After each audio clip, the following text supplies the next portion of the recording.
Je pense qu'il y a plusieurs éléments. Bon, déjà, il y a une part de pudeur.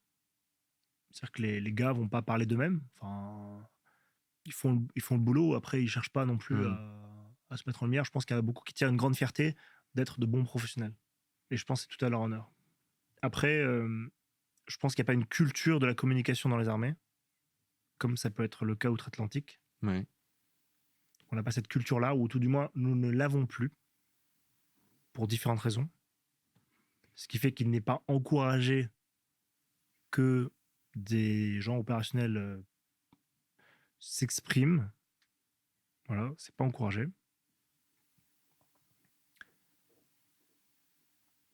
Même si, voilà, l'état-major reste bienveillant vis-à-vis des gens qui veulent s'exprimer, c'est toujours un peu délicat. Voilà.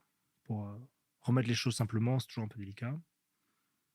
Même si je pense qu'aujourd'hui, clairement, il y a une attente de la part du public français notamment de ces histoires-là.